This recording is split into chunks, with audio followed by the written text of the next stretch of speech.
ওটার মধ্যে আগুন দিলে আগুন জ্বলে। রঙের পানি আইলে বন্ধ যায় না। সব মাছ আছে, মাছই নাই নদী। বুকে বিষ নিয়ে বইছে বালু নদী, কেমিক্যালের দূষণে ভাসছে মিথেন, নেই মাছের অস্তিত্ব। শঙ্কা দুই তীরে নতুন বসতি, পরিকল্পনাতেই আটকে রাজুক। অর্থের অভাবে বিদ্যুৎ কেন্দ্রের জ্বালানি কিনতে পারছে না চট্টগ্রাম পিডিবি। সিটি কর্পোরেশন সহ সরকারি সংস্থায় বকেয়া 127 কোটি টাকা, প্রিপেইড সিস্টেম চালুর পরামর্শ। একাদশ শ্রেণীতে সব শিক্ষার্থী ভর্তির পরও 8 লাখ আসন খালি থাকবে। কাঙ্ক্ষিত কলেজ পাবে না জিপিএ 5 পাওয়া অনেকে, নম্বর দেখে পছন্দক্রম পূরণের পরামর্শ।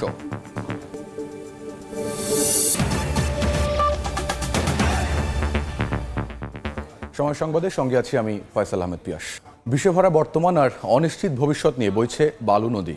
কারখানার কেমিক্যালের দূষণে মিথেনের উপর ভাসছে এই নদীটি, নেই মাছের অস্তিত্ব। শঙ্কা জাগাচ্ছে দুই তীরে নতুন বসতিও। মরতে বসা নদীটি নিয়ে পরিবেশবিদরা উদ্বেগ জানালেও শুধু পরিকল্পনাতেই আটকে রাজুক।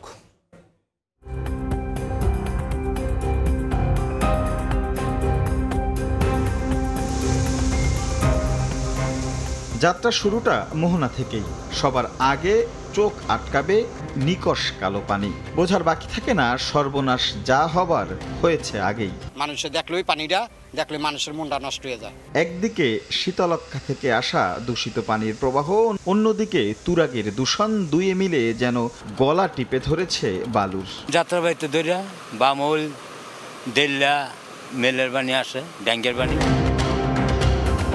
যতটুকু যাওয়া যায় এই কালো পানির প্রবাহে একটা জিনিস সবার আগে চোখে আটকাবে, এর বুদবুদ, যেন বইছে ফুটন্ত পানির প্রবাহ গ্যাসের মতো। এরপরে আপনার একটা ট্রলার চলে, ওই ট্রলারে যে ফেনাটা উঠবো নদীতে, একটা ময়লা উঠে লাগে, ওই ময়লাটার মধ্যে আগুন দিলে আগুন জ্বলে। এই পানির অবস্থাটা কি? এই সাধারণ মানুষগুলো এরই মধ্যে বুঝে গেছে যে বিষে ভরে গেছে এই বালু নদীর পানি। তাই তো তাদের স্বাভাবিক ব্যবহার্য তো দূরের কথা, পশু পাখিকে খাওয়ানো তো বাদ দিলাম, তাদের গোসলের জন্যও এই পানি আর ব্যবহার করতে স্বস্তি পান না তারা।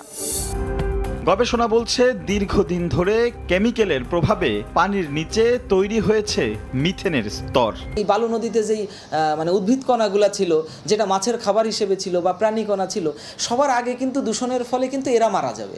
সারি সারি এই বাঁশের কঙ্কালি বলে দিচ্ছে কিছুদিন আগেও জলজ প্রাণীর অস্তিত্ব থাকলেও এখন তা পুরোপুরি বিলীন। আগে যেই মাছ আছিল, বোয়াল মাছ, চিংড়ি মাছ, রুই মাছ, সব মাছ আছে, মাছই নাই নদীর। বালুকে কেন্দ্র করে এর দুপাশে তৈরি হয়েছে বর্ধিত ঢাকার নতুন আবাসন প্রকল্প। সেদিক যেতেই প্রথমেই দেখা হলো গনি মিয়ার সঙ্গে। বছর কয়েক আগেও এই নদীতে মাছ ধরে জীবিকা নির্বাহ করলেও এখন ধরেছেন বিকল্প পথ, নদীর জলে বোতল কুড়ান তিনি। মাছ তো পচা পানি মুড়ে আছে, মাছ নাই, বোতল একটু হয় মাঝে মাঝে, এই চলি। বিশেষজ্ঞরা প্রশ্ন তুলেছেন পরিকল্পিত এসব নগরায়ন কতটা নদী বান্ধব। নির্বিচারে গ্রাউন্ড ওয়াটার উত্তোলনের যে ধারাবাহিকতা আমরা যদি পূর্বাঞ্চল এবং পূর্বাঞ্চলের পাশের যে পুরো অববাহিকার অঞ্চলে দেখি, তাহলে তো কিছুদিন পর বালু নদী এমনিই শুকিয়ে যাবে। এই পানিটাকে পানি বলে ডাকারও সুযোগ থাকবে না যদি এই সমস্ত দূষণগুলো আরো বাড়তে থাকে। রাজুক বলছে দূষণকারীদের বিরুদ্ধে ব্যবস্থা নেয়ার কথা। সমন্বয় করে কাজ করছে, আশা করে যে শীঘ্রই এ বিষয়ে একটা কাঙ্ক্ষিত সিদ্ধান্তে পৌঁছাবে। যদিও এমন আশ্বাসে পুরোপুরি আস্থা রাখতে পারছেন না নগরবিদরা। তবু নদীকেন্দ্রিক মানুষগুলো এখনো স্বপ্ন দেখে আপন রং ফিরে পাবে এই কালো পানি। দূষণের বদলে আবারও এই জলাধারে জায়গা করে নেবে জলজ প্রাণী। দুপারে জেগে ওঠা নগরায়নের পরিকল্পনায় একটু হলেও জায়গা পাবে এই বালু নদী। রাশেদ লিমন, সময় সংবাদ, ঢাকা। টাকার অভাবে বিদ্যুৎ কেন্দ্রের জন্য প্রয়োজনীয় জ্বালানি কিনতে পারছে না চট্টগ্রামের বিদ্যুৎ উন্নয়ন বোর্ড পিডিবি। অথচ সিটি কর্পোরেশন এবং পুলিশ সহ সরকারি বিভিন্ন প্রতিষ্ঠানের কাছেই 127 কোটি টাকা বিদ্যুৎ বিল বকেয়া পড়ে রয়েছে সংস্থাটির। এর মধ্যে সিটি কর্পোরেশনের কাছেই বকেয়া প্রায় 64 কোটি টাকা। শাখাউত্তিপুর ক্যামেরায় বিস্তারিত জানাচ্ছেন কমল দে। চট্টগ্রামের 13টি সরকারি এবং স্বায়ত্তশাসিত প্রতিষ্ঠানের কাছে প্রতি মাসে 16,11,33,000 টাকার বিদ্যুৎ বিক্রি করছে বিদ্যুৎ উন্নয়ন বোর্ড। কিন্তু এসব প্রতিষ্ঠানের কাছে দীর্ঘদিন ধরে 127,03,98,000 টাকা বকেয়া পড়ে রয়েছে। এই অবস্থায় টাকার অভাবে প্রয়োজনীয় জ্বালানি কিনতে না পেরে সংকটে পড়েছে পিডিবি। আমাদেরকে ভোগাচ্ছে হলো সরকারি বকেয়াগুলো, যেটা ওনারা সময় মতো পরিশোধ করছেন না, যার কারণে আমরা আমাদের যে কালেকশন, যেটা বিদ্যুৎ বিক্রি করা যে অর্থ, যেটা দিয়ে আমরা আবার বিদ্যুৎ কেন্দ্রের জন্য জ্বালানি সেটা আমরা ক্রয় করতে পারছি না। পিডিবির বকেয়া তালিকা অনুযায়ী সিটি কর্পোরেশনের কাছে সবচেয়ে বেশি বকেয়া রয়েছে 63 কোটি 95 লাখ টাকা। এরপরেই প্রতিরক্ষা মন্ত্রণালয়ের অধীন বিভিন্ন সংস্থার কাছে পাবে 30 কোটি 68 লাখ টাকা। তবে বর্তমান সিটি মেয়রের দাবি, আগের মেয়র এই বকেয়া রেখে গেছেন। আমার সমস্ত বিল আমি পরিশোধ করে দিই। হ্যাঁ, কিছু টাকা বিদ্যুৎ বিভাগের রয়েছে, এগুলো হচ্ছে পূর্ববর্তী মেয়রের আমলে। সরকারি বকেয়া আদায়ের ক্ষেত্রে অনেকটা ব্যর্থ হলো বেসরকারি বিল আদায়ে অনেকটা কঠোর অবস্থানে পিডিবি। পোস্টপেইডের জায়গায় যদি প্রিপেইড করা হয় সরকারি অফিসগুলোতেও, তাহলে সেই ক্ষেত্রে এই ডিসকানেকশনের ভোগান্তি আসবে না। চট্টগ্রামের বিভিন্ন কেন্দ্রে প্রতিদিন 2180 মেগাওয়াট বিদ্যুৎ উৎপাদন হচ্ছে। এর মধ্যে চট্টগ্রামে পিক আওয়ারে 1407 মেগাওয়াট বিদ্যুতের চাহিদা রয়েছে। 127 কোটি টাকা বকেয়া আদায়ে সরকারি সংস্থাগুলোর সাথে পিডিবিকে সমন্বয়ের কথা বলছেন সংশ্লিষ্টরা। কমল দে, সময় সংবাদ, চট্টগ্রাম। এবার একাদশ শ্রেণীতে সব শিক্ষার্থী ভর্তির পরও 8 লাখ আসন খালি থাকবে। তবে কাঙ্ক্ষিত কলেজ পাবে না জিপিএ 5 পাওয়া অনেকেই। তাই এসএসসি প্রাপ্ত নম্বর বিবেচনা করে কলেজের পছন্দক্রম পূরণের পরামর্শ শিক্ষা বোর্ডের। আর সবাইকে গতানুগতিক শিক্ষা গ্রহণ না করে কারিগরি ও বৃত্তিমূলক শিক্ষার পরামর্শ শিক্ষা বিশ্লেষকদের। শাকির আহমেদের রিপোর্ট। চলতি বছর এসএসসি ও সমমানের পরীক্ষায় পাশ করা 11টি শিক্ষা বোর্ডের 16 লাখ শিক্ষার্থী এখন একাদশ শ্রেণীতে ভর্তির অপেক্ষায়। আগামী 26 মে থেকে অনলাইনে শুরু হবে ভর্তি প্রক্রিয়া। এসএসসিতে পাওয়া নম্বর অনুযায়ী পছন্দের তালিকা থেকে একটি শিক্ষা প্রতিষ্ঠানে ভর্তির জন্য নির্বাচিত হবেন শিক্ষার্থীরা। ইতোমধ্যে ভর্তির নীতিমালাও প্রকাশ করেছে শিক্ষা মন্ত্রণালয়। সারা দেশে আসন আছে 25 লাখেরও বেশি। তাই পাশ করা সব শিক্ষার্থী একাদশ শ্রেণীতে ভর্তি হলেও হবে না আসন সংকট, উল্টো ফাঁকা থাকবে 8 লাখেরও বেশি আসন। কোনো প্রতিষ্ঠান যে শূন্য থাকবে তা না, সবাই ছাত্র পায়। হয়তো মানে যার 100 আসন আছে সে হয়তো 10 জন 20 জন 30 জন পেল। তবে প্রতি বছরই বেশ কিছু কলেজে আসন সংখ্যার চেয়ে কয়েক গুণ বেশি শিক্ষার্থী আবেদন করে। তাই এবারও কাঙ্ক্ষিত কলেজ পাবে না জিপিএ 5 পাওয়া অনেকেই। শিক্ষার্থীদেরকে বলবো যে তোমরা তোমাদের যে প্রাপ্ত নাম্বার, সে নম্বর বিবেচনা করে, তোমার ক্যাচমেন্ট এরিয়া বিবেচনা করে যেন এই সিলেকশনটা দেওয়া হয়। আর গতানুগতিক শিক্ষার পিছনে না ছুটে কারিগরি ও বৃত্তিমূলক শিক্ষা নেয়ার পরামর্শ শিক্ষা বিশ্লেষকদের। আমাদেরকে কারিগরি বা বৃত্তিমূলক শিক্ষার দিকে নজর দেওয়া। এন্টারপ্রেনারের দিক থেকে যদি আমরা যাই, তাহলে আমাদের দেশে অনেক, আমি মনে করি যে জাতীয় উন্নয়নের ক্ষেত্রে আমাদের শিক্ষার্থীরা অনেক বেশি অবদান রাখতে সক্ষম হবে। এদিকে এবারও ঢাকার নটরডেম কলেজ সহ বেশ কয়েকটি প্রতিষ্ঠান নিজস্ব ভর্তি পরীক্ষার মাধ্যমে একাদশ শ্রেণীর জন্য শিক্ষার্থী নির্বাচন করবে। শাকির আহমেদ, সময় সংবাদ, ঢাকা। কয়েকদিনের ভ্যাপসা গরমের পর বৃষ্টি হয়েছে দেশের বিভিন্ন জায়গায়। এতে স্বস্তি নেমেছে জনজীবনে। এই মুহূর্তে রাজধানীর কারওয়ান বাজার এলাকায় আছেন রিপোর্টার রাশেদ বাপ্পি ও কিশোরগঞ্জে আছেন সহকর্মী নূর মোহাম্মদ।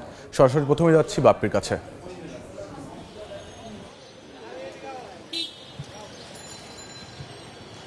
রাজধানীতে সকালে এক পশলা গুড়ি গুড়ি বৃষ্টি হয়েছে তার মানে এখন যে হচ্ছে না তা কিন্তু নয়, এখনও বৃষ্টি হচ্ছে। তবে বৃষ্টির ফোঁটার পরিমাণ এতই ছোট যে খোলা আকাশের নিচে মানুষ দাঁড়িয়ে থাকলেও ভিজছে না। অর্থাৎ আমরা ছাতা ছাড়াই কিন্তু দাঁড়িয়ে আছি। অর্থাৎ দূর আকাশ থেকে ছোট ছোট 2-1 ফোঁটা করে বৃষ্টি উড়ে আসছে। তবে একেই বলে প্রকৃতির শক্তি।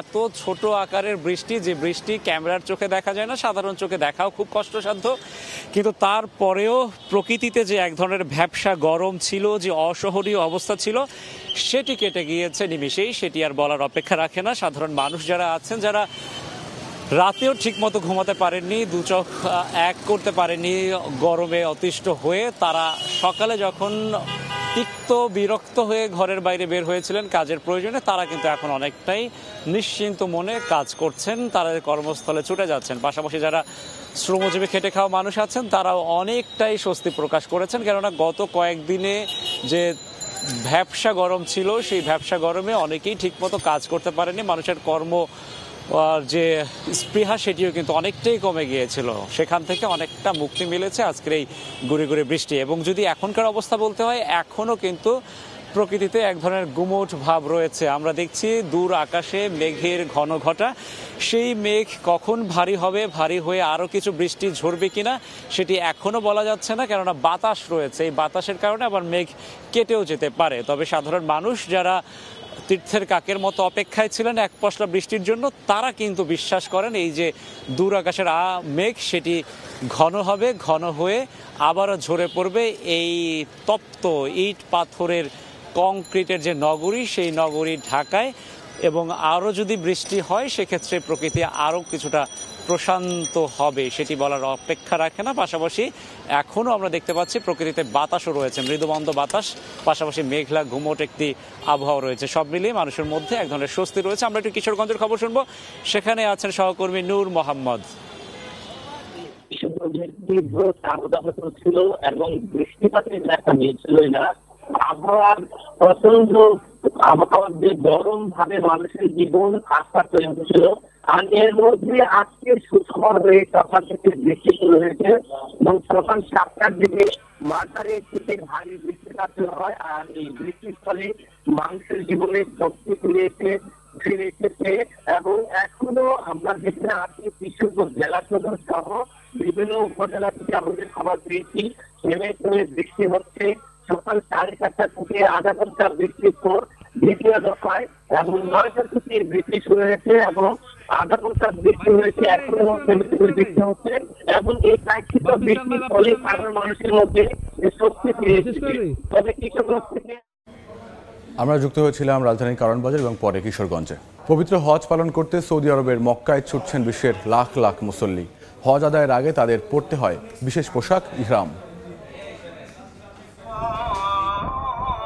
ইহরাম অর্থ কোনো বস্তু বা কর্মকে নিজের জন্য হারাম করে দেয়া। উমরা বা হজ পালনকারী ব্যক্তি ইহরামের মাধ্যমে এমন কিছু বিষয় নিজের উপর হারাম করে দেয় যা স্বাভাবিক অবস্থায় তার জন্য হালাল ছিল। দৈনন্দিন ব্যবহৃত সব কাপড় ছেড়ে সেলাইহীন সাদা চাদর এবং একটি সেলাইহীন লুঙ্গি পরিধান করে আল্লাহর দরবারে হাজিরা দেন মুসল্লিরা। দুনিয়ার সব কাজ পরিত্যাগ করে আল্লাহর দরবারে লাব্বাইক বলে উপস্থিত হন তারা। ইহরাম পরিধান করা হজের ফরজগুলোর অন্যতম একটি বিধান। বিশ্ব থেকে আসা হজ যাত্রীদের নির্দিষ্ট জায়গা থেকে পরিধান করতে হয় এই পোশাক। এই জায়গাগুলোকে বলা হয় মিকাত। হজের ইহরাম পরার অন্যতম স্থান বা মিকাত হল জুলহুলাইফা বা বীরে আলী। এটি মদিনাবাসী ও মদিনা হয়ে মক্কায় প্রবেশকারীদের মিকাত। মক্কা থেকে এর দূরত্ব প্রায় 420 কিলোমিটার। বাংলাদেশ, ভারত, পাকিস্তান উপমহাদেশ সহ দক্ষিণ পূর্ব এশিয়ার দেশগুলো থেকে জেদ্দা হয়ে মক্কা প্রবেশকারীদের মিকাত হচ্ছে ইয়ালামলাম। মক্কা থেকে ইয়ালামলামের দূরত্ব প্রায় 120 কিলোমিটার। মুফতি আব্দুল্লাহ তামিম, সময় সংবাদ। বিশ্বকাপ দল থেকে সাইফুদ্দিনের বাদ পড়া নিয়ে বিস্ফোরক মন্তব্য বিসিবির সাবেক প্রধান নির্বাচক ফারুক আহমেদের। টাইগার এই অলরাউন্ডারের বাদ পড়ার কারণ ব্যক্তিগত আক্রোশ বলে মনে করেন তিনি। টেস্ট স্ট্যাটাসের 2 যুগ পরও বিশ্বকাপের সাফল্য নিয়ে কোচ অধিনায়কের প্রত্যাশা না করার অনুরোধে বিস্মিত সাবেক এই অধিনায়ক। 1999 বিশ্বকাপ দিয়ে যাত্রা শুরু, এরপর পার হয়েছে 2.5 দশক। 2009 আর 13 চ্যাম্পিয়ন্স ট্রফি বাদ দিলে আইসিসি আয়োজিত প্রতিটি ইভেন্টেই অংশ নিয়েছে বাংলাদেশ। তবে অধিকাংশ সফরই সীমাবদ্ধ ছিল শিক্ষা সফরে। দরজায় কড়া নাড়ছে আরও একটি টি-20 বিশ্ব আসর। দেশ ছাড়ার আগে এ নিয়ে সমর্থকদের প্রত্যাশার বেলুন ওড়াতে বারণ করে গেছেন কোচ অধিনায়ক। টেস্ট স্ট্যাটাসের 2 যুগ পরেও এমন নেতিবাচক অ্যাপ্রোচে বিস্মিত সাবেক প্রধান নির্বাচক। 24 বছর টেস্ট স্ট্যাটাস, এখনো যদি আমরা বলতে না পারি যে আমরা ভালো কিছু আশা করবেন না, খুবই হাস্যকর। এখনো আমরা আমাদের যতটুকু যাওয়ার কথা ছিল তার থেকে আমি এখনো মনে করি 7-8 বছর পিছনে আছি, বিকজ অফ দ্য আপনার ম্যানেজমেন্ট বা রাইট ডিসিশন না নেওয়া, অযথা প্লেয়ারদের বাদ দিয়ে দেওয়া। অন্যবারের তুলনায় এবার বিশ্বকাপ দল নিয়ে সমালোচনা কম। তবে সাইফুদ্দিনের বাদ পড়ায় অন্য রহস্যের গন্ধ পাচ্ছেন টাইগারদের সাবেক অধিনায়ক। I am sure throughout the tournament Saifuddin অভাবটা ফিল করবে, because he is a different kind of bowler. ওর বাদ পড়াটা আমার কাছে মনে হয়েছে এটা মানে ক্রিকেটিং ব্যাপারের থেকে আমার মনে হয় অন্য কিছু কাজ করেছে, মানে লাইকিং, পার্সোনাল লাইকিং, ডিসলাইকিং। যুক্তরাষ্ট্র ও ক্যারিবিয়ান দ্বীপপুঞ্জে স্পিনাররা বাড়তি সুবিধা পাবেন বলেই মনে করেন ফারুক আহমেদ। পরামর্শ দিলেন দল নিয়ে প্রস্তুতি ম্যাচগুলোতে আর কোনো পরীক্ষা নিরীক্ষা না করার। মাহবুব রিমন, সময় সংবাদ, ঢাকা। এ পর্যায়ে শীর্ষ সংবাদগুলো জানিয়ে দিচ্ছে আরও একবার। ময়লাটার মধ্যে আগুন দিলে আগুন জ্বলে, রঙের পানি আইলে কোন বন যায় না। সব মাছ আছে, মাছই নাই নদীতে। বুকে বিষ নিয়ে বইছে বালু নদী, কেমিক্যালের দূষণে ভাসছে মিথেন, নেই মাছের অস্তিত্ব, শঙ্কা 2 তীরে নতুন বসতি, পরিকল্পনাতেই আটকে রাজুক। অর্থের অভাবে বিদ্যুৎ কেন্দ্রের জ্বালানি কিনতে পারছে না চট্টগ্রাম পিডিবি। সিটি কর্পোরেশন সহ সরকারি সংস্থায় বকেয়া 127 কোটি টাকা, প্রিপেইড সিস্টেম চালুর পরামর্শ।